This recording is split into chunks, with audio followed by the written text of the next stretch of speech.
Hey everyone, Dan Central here, and today I'm going to be doing a gameplay vid of the Sega Master System game James Pond 2 Codename Robocod. This is a great little platformer, all about a red sort of fish character that can stretch up really high. Now this is a cheat, for those of you guys that don't know. We've got these items here obviously. I've just jumped on the cake, and that begins with C. If you spell out the word cheat, then you go invincible, so we need the letter H next, which is going to be obviously the hammer. Then E is for earth, A for apple, and T for tap. And you'll notice that James Pond's now gone invincible. So now it just helps you when you're going through the game, and that you don't die basically. And rather than having to grab onto the ceiling like so and kind of slide along, you can just bounce on the spikes. So anyway, this is this stretch feature, so you can stretch as high as you can basically, and then grab onto ceilings and stuff. It's pretty cool.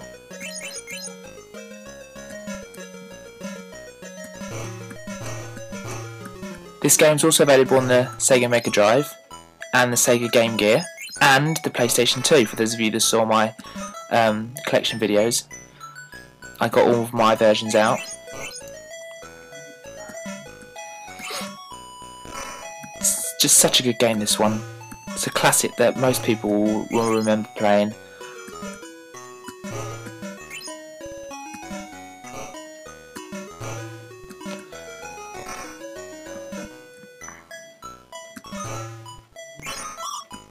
And you also have to make sure you collect all the penguins in order to exit the level.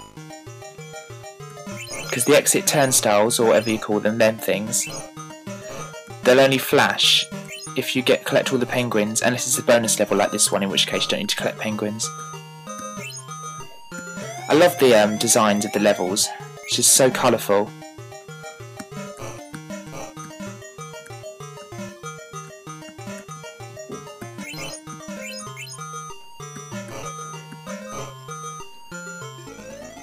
And there we go.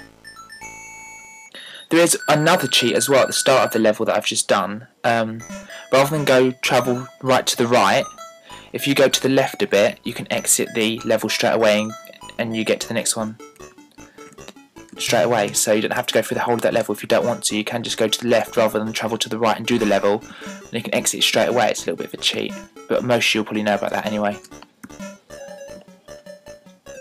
So this is the Teddy level, I like to call it. You normally travel to the right, but if you go to the left, which is what I'm doing now, there's other things you can do, which I've just fallen down, so we'll leave that for now. But it's just more items you can collect if you go to the left.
Now there's a trick here. If you want to get as many items as possible but not actually go on the ledge physically, rather than jump up, you can just stretch up and get the items that you want and come back down again. And also bear in mind that if an enemy hits you while you're trying to stretch and the enemy is visible on the screen, you will stop stretching and James Pond will fall back down again.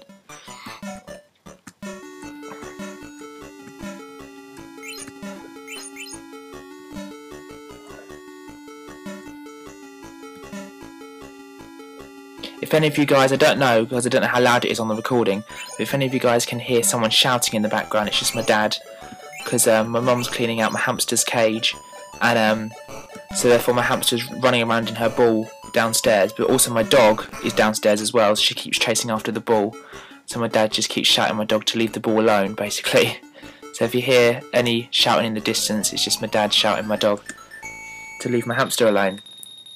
She's protecting everything, she's in her ball, but he just keeps trying to run after her and tease her. Okay, now we'll just do a few more levels, and then yeah. Now this boss isn't too hard at all. Just keep jumping on the teddy's head.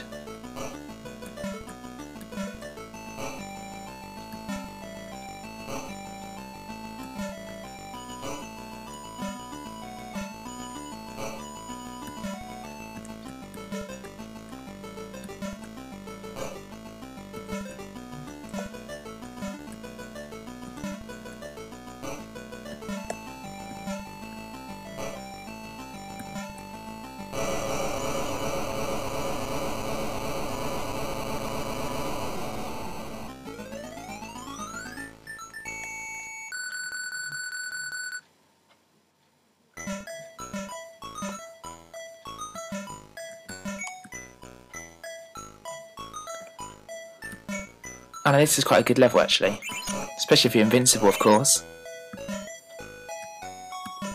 I think it makes the game more enjoyable as well if you're invincible, because you don't die as much, so it lasts longer. And you can go practically anywhere and you know you're not going to die.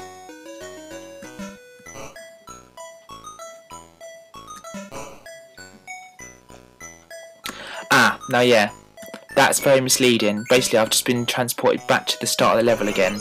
That looks like obviously an exit stand, or whatever they're called, tube thing. But it's not. Basically, there's another one you have to find that's like a fake one, and they make it even harder because they put a steep slope in front of it. So like, you don't realise. So you think, steep slope, I'll just run down it, but then you go straight into it and you go straight back again. So the idea is to try and not go down the slope so fast and jump on this, which takes you up. So very misleading.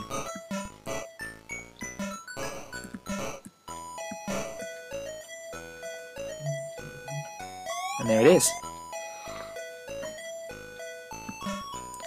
Now what I like about this game is that there's a lot of levels to each stage, so each door you go through consists of like 3 or 4 levels before you actually finish it completely, and I quite like that. Makes the game last longer. This is one of my favourite levels as well, but it can also be one of the most annoying if you fall down, because then you've got to jump all the way back up again.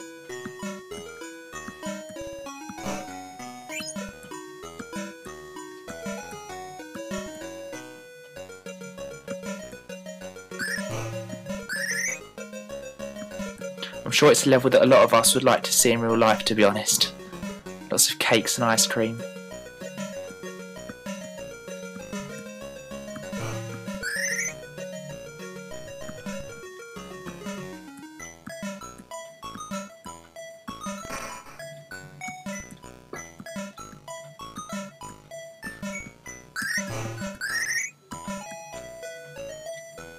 The umbrellas are quite good as well, because it means you don't fall so fast. Just float down. There we go. Now that's a checkpoint I've just gone through.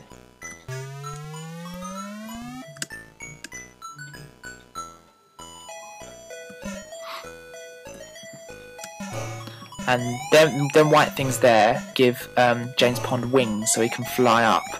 I'll show you.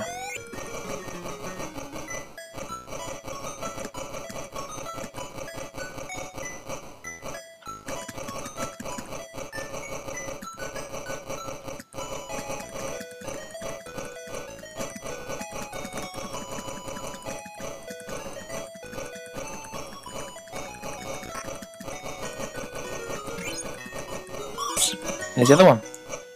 So there we go. Now I think this is the last level. So we'll just get through this one and then we'll have to end it there.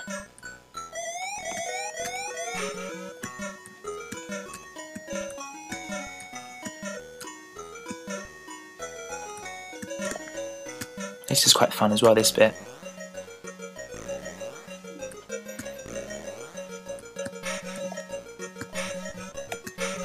Okay, that was not meant to happen.